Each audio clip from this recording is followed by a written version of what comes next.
నమస్కారం అండి. SB news 9550కి స్వాగతం సుస్వాగతం.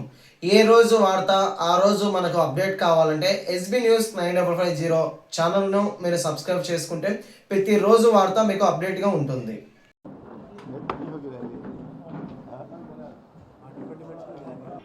ముందుగా నిన్నటి దినం ఢిల్లీలో ఎర్రకోట వద్ద మెట్రో స్టేషన్ వద్ద భారీ పేలుడు జరిగింది. దాన్ని మేము తీవ్రంగా ఖండిస్తున్నాం.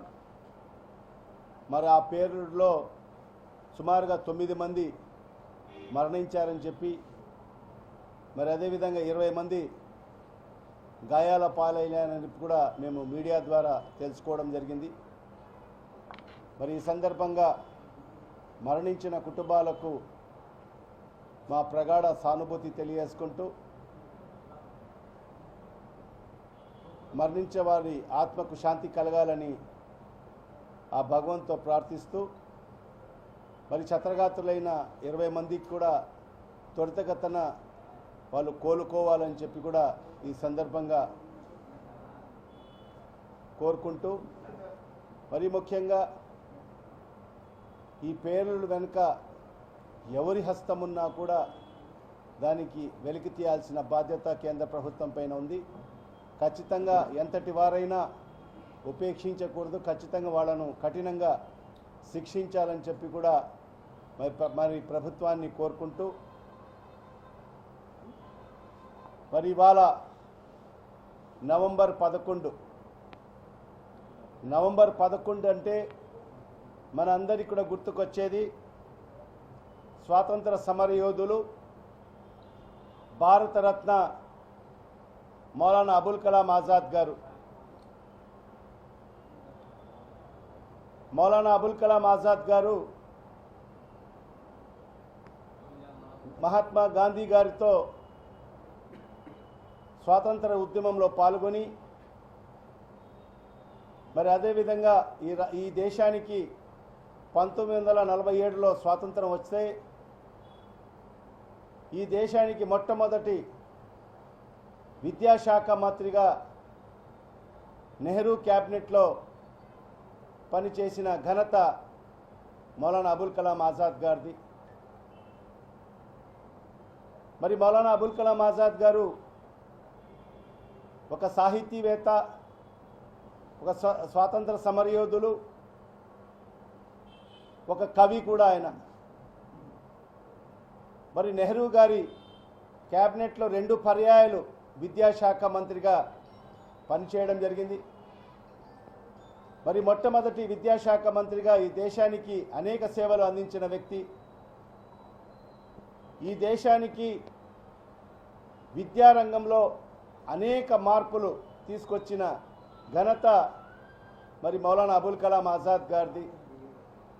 మరి అలాంటి మహోన్నతమైన వ్యక్తి యొక్క 138వ జయంతిని దేశవ్యాప్తంగా కులాలకు అతీతంగా, మతాలకు అతీతంగా, వర్గాలకు అతీతంగా, పార్టీలకు అతీతంగా కూడా ఆయన జయంతి ఉత్సవాలను ఎంతో ఘనంగా ఈరోజు నిర్వహించుకోవడం జరిగింది. మరి ఆయనకు ఘన నివాళులు అర్పించడం జరిగింది.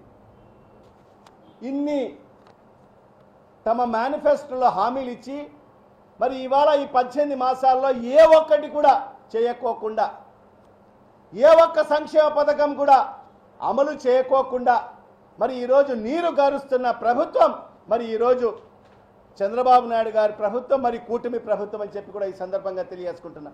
మరి ఇవన్నీ కూడా చేయలేదు కాబట్టే మరి ఈరోజు మీరు మైనార్టీ సంక్షేమ దినోత్సవం చేసే హక్కు మరి పూర్తిగా కోల్పోయారని చెప్పి కూడా ఈ సందర్భంగా మరి హెచ్చరిస్తున్నాను. మరి అదే కాకుండా గతంలో మనం చూశాం చంద్రబాబు నాయుడు గారు 2014 నుంచి 19 వరకు పరిపాలన ఏ రకంగా కొనసాగిందో మనమందరికీ కూడా తెలిసిన విషయమే. మరి ఆనాడు భారతీయ జనతా పార్టీతో పొత్తు పెట్టుకొని అధికారంలోకి వచ్చిన తర్వాత ఈ రాష్ట్రంలో మొట్టమొదటిసారిగా మైనార్టీలకు ప్రాతినిధ్యం లేని ప్రభుత్వం ఈ రాష్ట్రంలో నడిచిందంటే గతంలో 2014 నుంచి 19 వరకు చంద్రబాబు నాయుడు గారి ప్రభుత్వం ఒక్కరికన్నా మంత్రివర్గంలో మైనార్టీలకు అవకాశం ఇవ్వలేదు చంద్రబాబు నాయుడు గారు. తీరా ఎలక్షన్లు వస్తున్నాయనగా మరి అప్పుడు కేవలం 4 మాసాల కోసం ఒకరిని మంత్రివర్గంలోకి తీసుకోవడం జరిగింది.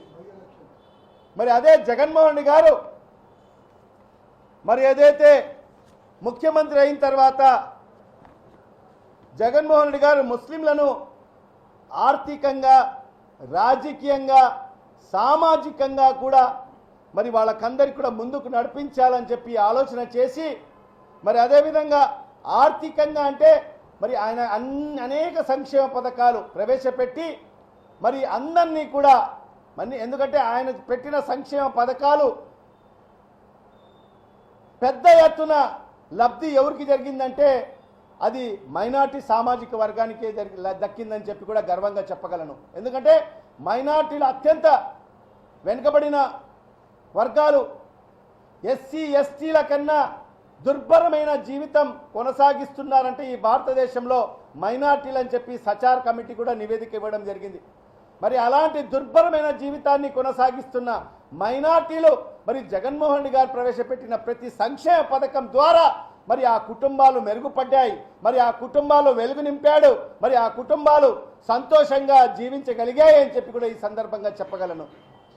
మరి అదే కాకుండా మరి రాజకీయంగా మరి ఆనాడు రాజశేఖర రెడ్డి గారు ముస్లిం మైనార్టీ వర్గాల వెనుకబాటును గుర్తించి మరి ఆ రోజు 4% రిజర్వేషన్లు ఇస్తే మరి అదేవిధంగా వాళ్ళందరూ కూడా విద్యను అభ్యసించాలి, ఉన్నతమైన విద్యను అభ్యసించాలని చెప్పి ఫీజు రింబర్స్మెంట్ పథకాన్ని ప్రవేశపెడితే మరి జగన్మోహన్ రెడ్డి గారు వచ్చిన తర్వాత మరి ఈ వర్గాలను రాజకీయంగా కూడా ముందుకు తీసుకెళ్లాలని చెప్పి ఆలోచన చేసిన వ్యక్తి ఒక్క జగన్మోహన్ రెడ్డి గారు మాత్రమే అని చెప్పి కూడా ఈ సందర్భంగా తెలియజేసుకుంటున్నా.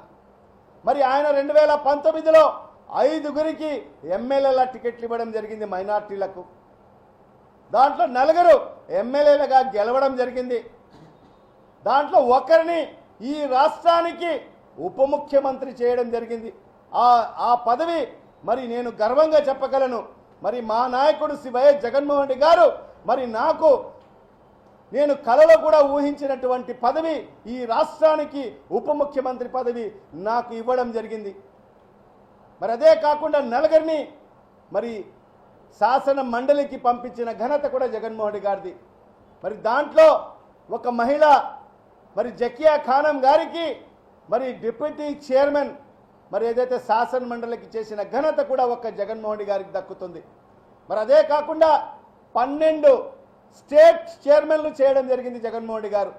సుమారుగా 100కు పైగా రాష్ట్ర డైరెక్టర్లుగా మైనార్టీ సోదరులకు అవకాశం కల్పించడం. 19 నుంచి 2024 వరకు 5 ఏళ్ల పరిపాలనలో మైనార్టీల సంక్షేమం కోసం ఖర్చు పెట్టిన నిధులు ఎంత అంటే డీబీటీ ద్వారా, డైరెక్ట్ బెనిఫిట్ ట్రాన్స్ఫర్ ద్వారా సుమారుగా 13,250 కోట్ల రూపాయలు బటన్ నొక్కి మరి వాళ్ళ అకౌంట్లో జమ చేసిన ఘనత జగన్మోహన్ రెడ్డి గారిది.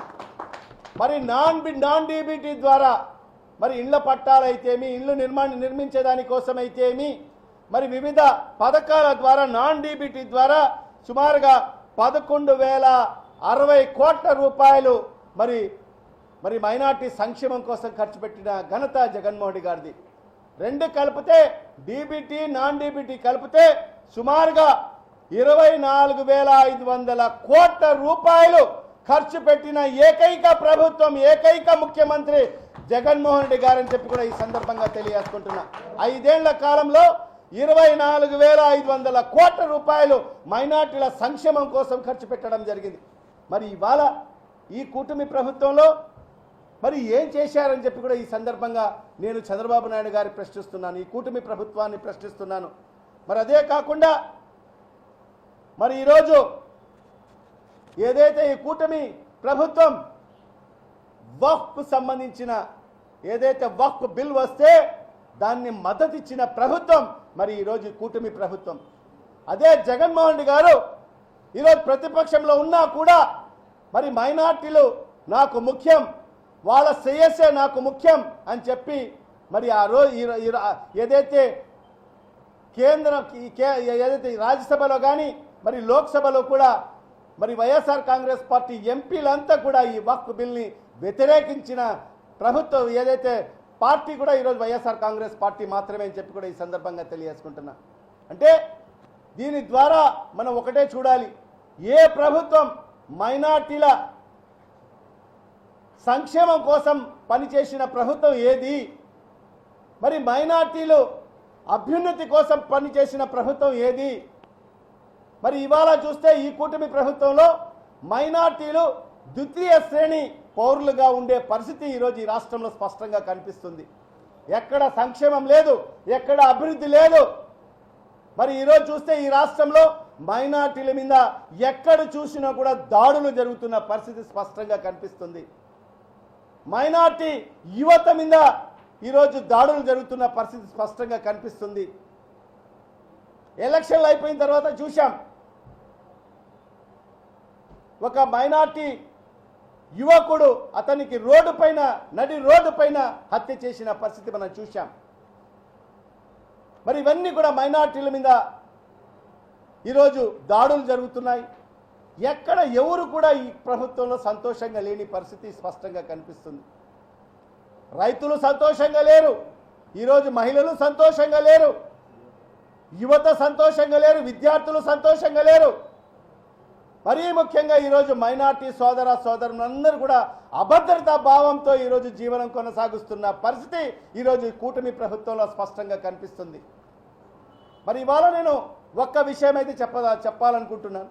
ఎందుకంటే ఎన్నికల ముందు ఈ రాష్ట్రానికి సంబంధించిన ఒక ఉప ముఖ్యమంత్రి ఏం చెప్పాడు, నేను అన్ని వర్గాలను కలుపుకొని నేను ముందుకు వెళ్తాను, ఈ రాష్ట్ర అభివృద్ధి కోసం నేను కృషి చేస్తానని చెప్పిన వ్యక్తి పవన్ కళ్యాణ్ అనే వ్యక్తి మరి ఈరోజు అధికారంలోకి వచ్చిన తర్వాత, మరి ఈరోజు ఈ రాష్ట్రానికి ఉప ముఖ్యమంత్రి అయిన తర్వాత, మరి ఈరోజు కొత్తగా ఆయన సనాతన ధర్మాన్ని స్వీకరించడం జరిగింది.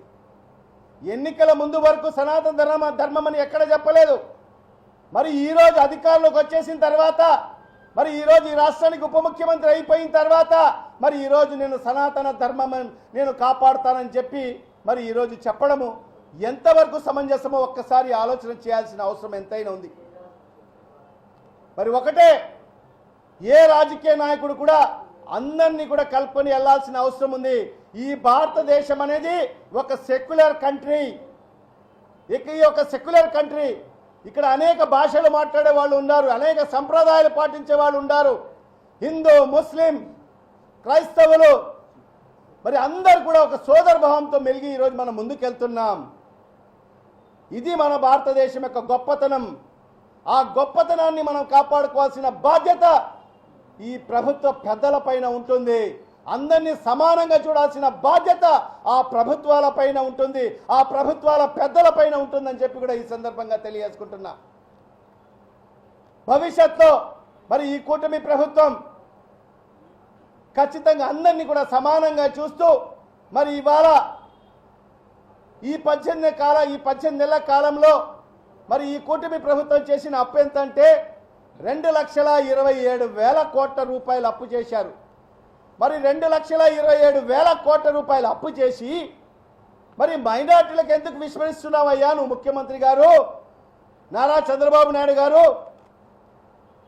ఇదే జగన్మోహన్ రెడ్డి గారు 5 ఏళ్ల కాలంలో సుమారుగా 24,500 కోట్ల రూపాయలు మైనార్టీ సంక్షేమం కోసం ఖర్చు పెడితే మరి నీకెందుకు చేతులు ఆడడం లేదు మైనార్టీ సంక్షేమం కోసం ఖర్చు పెట్టేదానికోసము?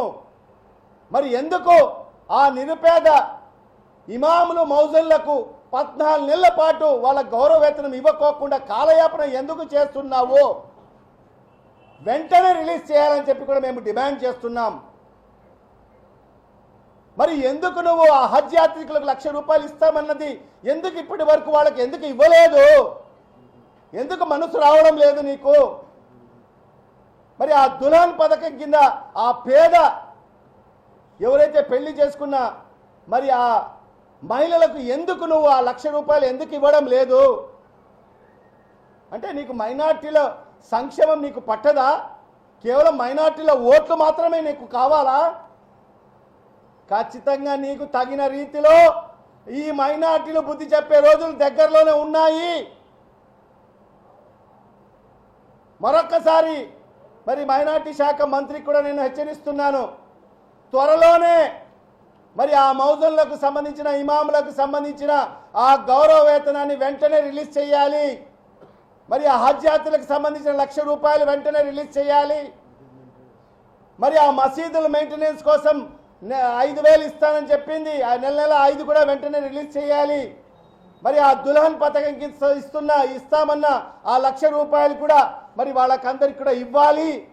మరి అదేవిధంగా ఏదైతే 5 లక్షల రూపాయలు వడ్డీ లేని రుణాలు ఇస్తామని చెప్పి మీరు చెప్పారో అవన్నీ కూడా వెంటనే మరి మైనార్టీ సోదరులందరికీ కూడా రిలీజ్ చేయాలని చెప్పి కూడా ఈ ప్రభుత్వానికి డిమాండ్ చేస్తూ, మరి గత నెలలో కూడా మనము వైఎస్ఆర్ కాంగ్రెస్ పార్టీ పిలుపు మేరకు అన్ని జిల్లా హెడ్ క్వార్టర్స్లో కూడా మరి కలెక్టర్ల గారికి కూడా ఒక వినతి పత్రాన్ని కూడా ఇవ్వడం జరిగింది.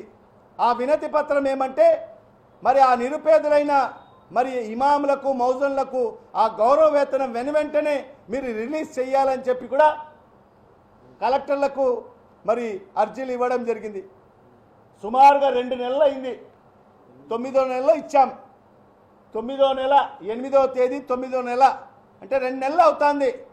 2 నెలలు అవుతుంది. మరి ఈ ప్రభుత్వానికి తెలియపరిచి కూడా ఇప్పటి వరకు కూడా ఈ ప్రభుత్వానికి చీమ కుట్టినట్టు కూడా లేదు. దున్నపోతు మీద వాన పడినట్టుగానే మరి ఈ ప్రభుత్వం వ్యవహరిస్తుంది. మరి ఇదే విధంగా మీరు వ్యవహరిస్తే మాత్రం మైనార్టీ సోదరులు భవిష్యత్తులో ఖచ్చితంగా ఒక ముళ్ళ కట్టను తీసుకొని ఏ విధంగా మరి ఎనుమల్ని ఏ విధంగా మరి తోలుతారో ఆ రకంగా తోలే పరిస్థితి ఖచ్చితంగా ఈ రాష్ట్రంలో ఏర్పడుతుందని చెప్పి కూడా ఈ రాష్ట్ర ప్రభుత్వాన్ని, ఈ కూటమి ప్రభుత్వాన్ని, ఈ రాష్ట్ర ముఖ్యమంత్రి నారా చంద్రబాబు నాయుడు గారిని, ఈ రాష్ట్ర ఉప ముఖ్యమంత్రి మరి ఏదైతే పవన్ కళ్యాణ్ గారిని హెచ్చరిస్తున్నానని చెప్పి కూడా ఈ సందర్భంగా తెలియజేసుకుంటున్నా.